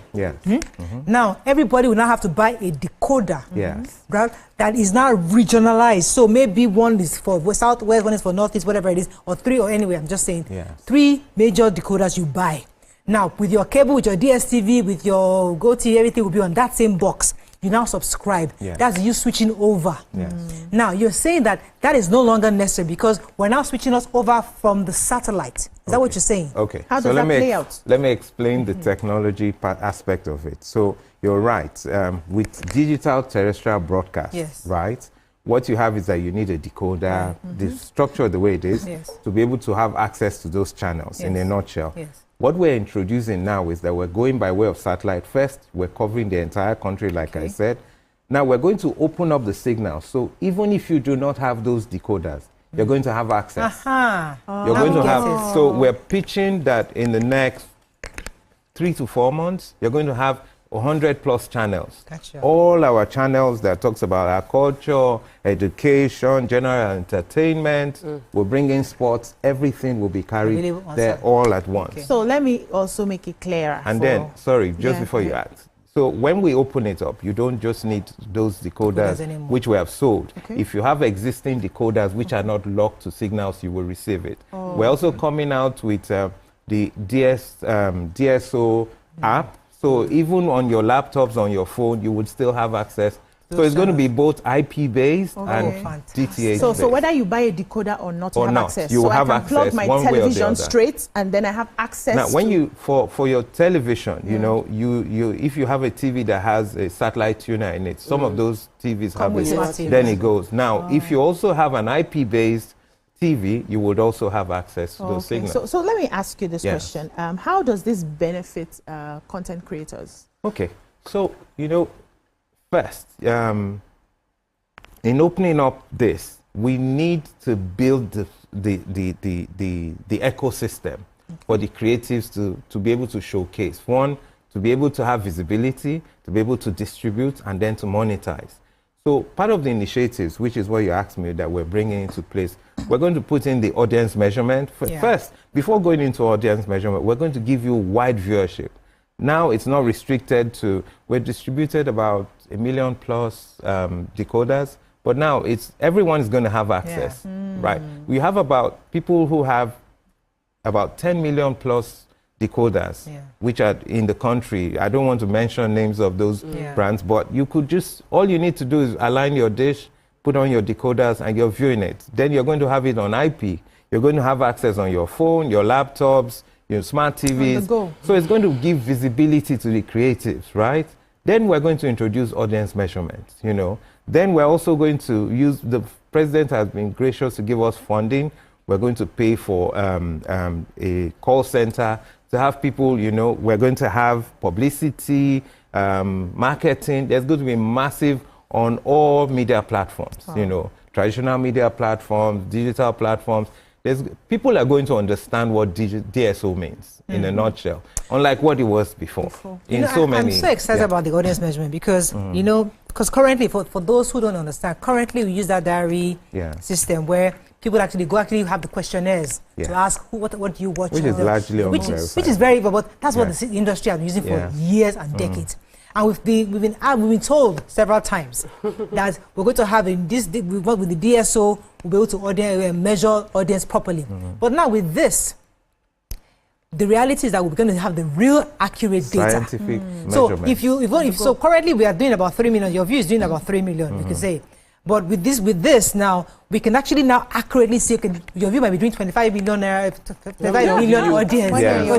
We don't know because we're not getting more accurate numbers, and then you can then go marketing. That's what it's now. My question is, a lot of people are also they're always worried about the metrics in using to determine these numbers because you know, in the past we've depended a lot on the cable that comes from a different country.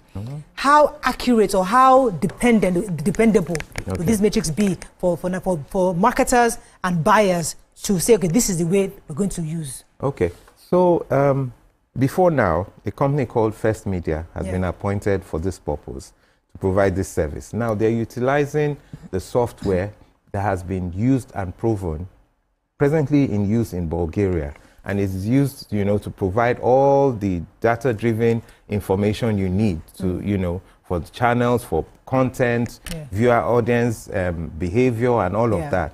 It's been tried and tested. That same technology, they have deployed here. They've done a proof of concept, which they had over 60 homes, you know, and they installed panels with, you know, data coming in.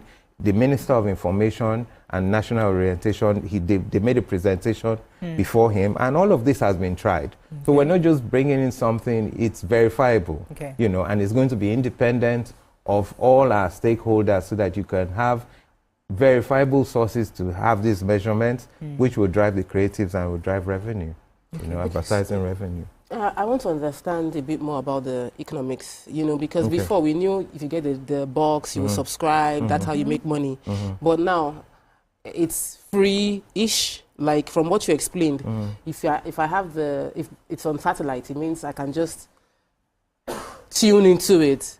Do I still need to pay? Who am I paying to? Am I paying to DSO? Am I paying? Because before we had those boxes, and it meant that if you bought this box, you paid the company that owns the box. But now we don't need to buy a box. Where is the economics? Who am I paying to? So when you talk about paying to, are you talking about you as a broadcaster? No, I'm talking about me as a consumer, the average Nigerian consumer. You're not paying anyone. You're not. So previously, hold on. Now, there was the digital access fee, right? that was used to service. So there are services that run, you know, like a subscriber system. There's encryption system. There are some technical services. Part of that was used to pay for all those services, right? The software that makes you see free TV, you have access and all of that. Now, that wasn't a fee, so to speak. It was meant to just service those. It was just because, you know, the DSO was put together and somehow those services had to be paid for.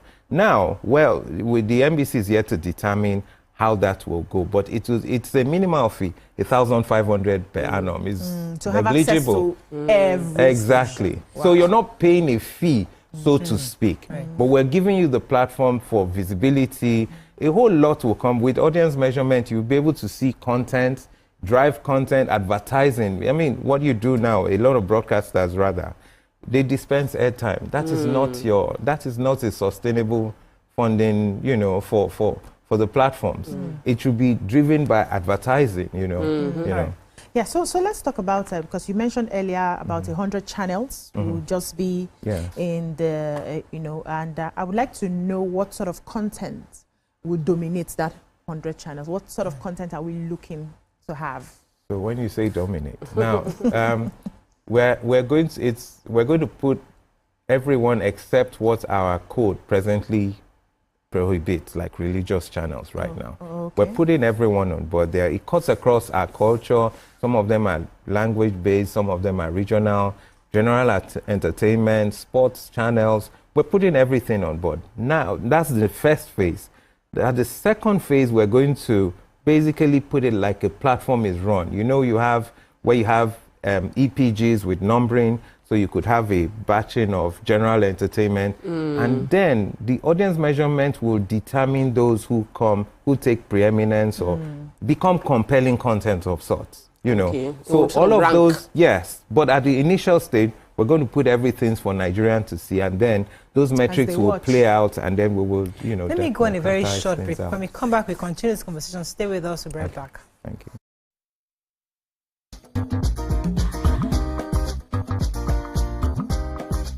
Stay tuned. Your view will be right back. Hey, my people, I greet you plenty. My name is Nachika Okeke. My name is Uwi Balogun. My name is Damilola Banire. My name is Moyo Faraway Ahmed. If you also call me Moyo, listen. And this na Abigail. And I dare on top your view pigeon. I'm going to bring you bass, boost. I don't get person will be single mother before. He carry another man show, say, now my husband be this. This now what you want. After that day, the man you not go see him again. If you snooze, you lose. If you miss this show, you miss out. On top this our show, I not dey gree for anybody. When you dey friend the husband, you not see sign say the guy smart, you don't vex, don't give signs. If they look for person we go give them to you, fact as it be. Men no dey ever get fault. If baby not dey for her, na the woman. Talk no dey be person, you make person no fit talk true inside. But for this country, we know say if we open court in the morning, waiting no good, no good. Me and my sisters, hey, we go tanda gidigba for inside studio to give una all the latest information. We not even take responsibility for the children. Leave the man. And that's some poria.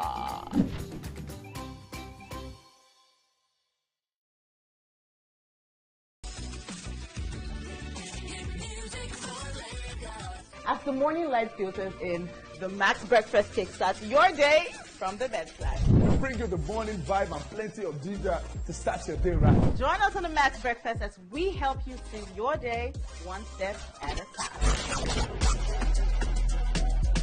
On Max Hits, we've got the ultimate playlist for you. We give you back-to-back. And all the biggest news from the world of entertainment. Only on Max Hits. Area! Waiting the apple, waiting the top.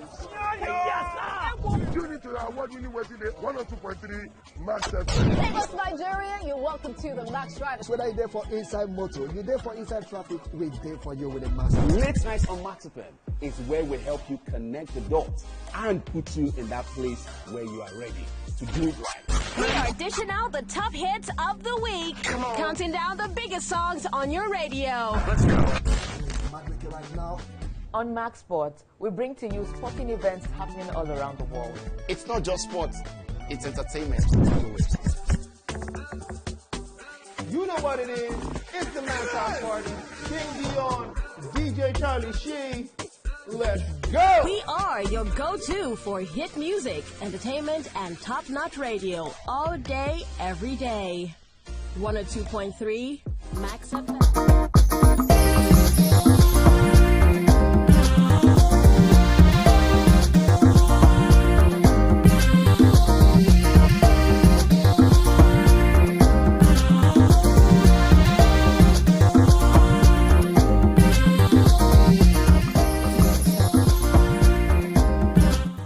Thanks for staying with us. So my question to you, DG, I'm still a bit worried about this issue of audience measurement. Yeah. And the reason is because government, it's like we keep hearing different things, and we're like, okay, how do we reconcile all we've heard?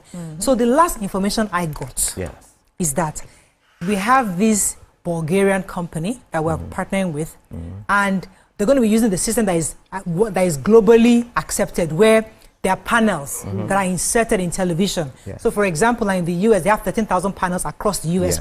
And in Nigeria, we're going to have 7,000 panels. And from these 7,000 panels, we're going to find 60,000 homes or something like that. And then we insert it. These are the people that are going to be measured. And we'll spread it across the nation. And then this will be implemented by Q4 this year, such that we can measure. So we're happy about that. Now, today, NBC is telling us, this, yes, we are doing that, but now I have partnered with NICOMSAT such that I can now measure from satellite. I'm thinking to myself that, okay, do we still need the panels? So I'm a bit confused. So help me understand. Let me correct that. Now, when we talk about the big picture, there are a whole lot of stakeholders. Okay. It's not NICOMSAT that will be providing the audience measurement. It's still the First Media partnering with the Bulgarian company. Okay. They're still, so, you know, you have NICOMSAT, of course, NBC oversees everything. NICOMSAT will provide satellite capacity. Some sort of the ground services would also come from there. You have a different company that will do the call center. First Media is going to provide audience measurement. You know, a different company will provide publicity, another will provide marketing, and they're all going to be, you know, they're going to have contracts and all that. They will be seen to do, they will do their deliverables. To show the channels clearly for Nigerians. So, still within the area of implementation partners, you've already listed some of them. Are there other implementation partners? Because as a business person, I'm like, okay, if this new stuff is about to roll out, are there opportunities for... so definitely, one of our major partners is going to be Born, right? It's Born, actually. Broadcasters Organization of Nigeria. Now, the thing is that I had informed them I was going to call a meeting. There was some misconception put out there that the NBC was just going to jettison all the terrestrial infrastructure and investment. That's not true, right? The DSO was started, you know, about 10 years ago. We had some hitches, you know, on several, and there have been some failures around. But we're trying to correct this. Now, we needed to go back to the drawing board to make sure our plans was near perfect before we engage. So we're going to definitely, for content, you know, which is the major stakeholder there, content producers and the creatives, we're going to engage everyone, put our ideas out there, allow people to poke holes in it, you know, and then we'll come back and, you know, it would help us fine-tune the plan, because all we're doing, every strategy we're deploying is content-driven. We're not going the way of technology first. It's content. It's content that sells anyway. It's not the technology, you know. So that's what we're going for. So now people are... Let me ask this question. So I'm a bit worried. I want to have an understanding of how the channel companies, let's take for instance DSTV, StarTimes, you know, the different companies that give content, how they will survive. And I'd like you to answer that. Now, I'm a content creator, and I have my works ready to sell to some of these platforms, and I'm wondering how will they still buy the content with, you know, the way we are moving to DSO right now? Okay, let me answer your question from a different perspective. What you need is visibility, right? Now, what we're doing does not stop you from engaging with anybody, but if with the DSO platform we're able to give you that visibility, you have more choice. You are at liberty to choose. Then, you know, it's, you see, like I said, the reason why we're not having massive investment in channels and platforms is because the money has to come from somewhere. So whoever is going to pay you, if all he's getting is dispensing airtimes, most times you pay them to air. But if they're getting, there's audience measurement and they're getting a lot of revenue, return on investment from advertising and all that, it will be easy for anyone to pay you. What platform will she be on? No, provided, right, they have compelling content, because now we'll measure the numbers, put out the numbers. You are free to take your content to company A, provided you've seen the metrics and you say, oh, they have viewership, either in terms of kind of content or in terms of hours or whatever, you know, or across platforms, content that, you know, people watch, whether it's on TV, on the internet, or on all of that. You then have greater choice, because then you can monetize. You're in a better position. That's what we're doing. And they say this in developed countries, all these other countries where a show doing well gets more payment, because you can see the ratings. And a show that doesn't do well, they can cut it off because they realize that it's just in a way like football relegation. You're either in the first division or... That's how, you know, that's those panels will do that for us. Once installed, you can see 15, because I think it's per 50, every 15 minutes, you know, when the audience leaves the room, when they're still watching live, you can see it real time. We would engage, I would get the NBC to engage with you for the audience measurement company to, you know, come speak to you and throw more light on this. That would be great. Yeah. So what I was going to ask again is timelines. You know, Nigerians always hear these good things. I'm thinking, when is it going to happen? Because when are we going to start seeing these channels? When do we have access? What are the timelines available, sir? Okay. So for the channels, what the timelines we have. So I told you, so let me break it down. Okay. We're having phase 1, phase 2, phase 3. Okay. The first phase is what we're doing now, where we're going to have the 100+ channels and all of that. As we speak, Nigecomsat has been gracious. You know, they've gone way ahead of us, put up some of those channels. It is on today, but we want to get more channels on it and then come out with, you know, categorization in terms of cultural, regional, you know, general entertainment, sports, what you have out there, and then make a big announcement. That will take within the next 3 to 4 months. Done. Then we will go to the second phase, because right when the first phase is going on, we have the second phase where we're working on compelling content. You know very well it takes time to put content together. Have content that will go next stage, that will bring more pull. Because you see, like, in a way, like a YouTube, you have everybody up there. But there are certain content which takes preeminence that even some of them go under subscription. You follow the numbers, you're able to get advertising revenue. That's, you know, in a way, that's what we're trying to do. That's what we're trying. But we'll come out with an official announcement, you know, in answer to your question, with the timelines as to each stage of the way. What's the selection process to pick these 100+ channels? I mean, do you have to, what do you need to reach out to NBC? They're all on Nigecomsat right now. So of course, you need to have a DSB license, you know, that allows you to, and then you make an application, you write to the NBC, I want to be on it. It's as simple as that. Provided you do not have any restriction and we have the satellite capacity, we'll put you on. Well done. Congratulations. This is good. We can't wait. I mean, it's about time for everybody to have access to good television. And it's really sad that some communities still don't. So with this, it's covered across Nigeria. You know, the good thing, if I may explain further, one of the initiatives that we're going to be having a hybrid for those who need, so for those in the unreached or the rural areas where they don't easily have access to internet, you know, and knowing that data is a bit expensive, side of the world, we're going to have a hybrid decoder that, you know, with DTH you can have the signals wherever you are in Nigeria.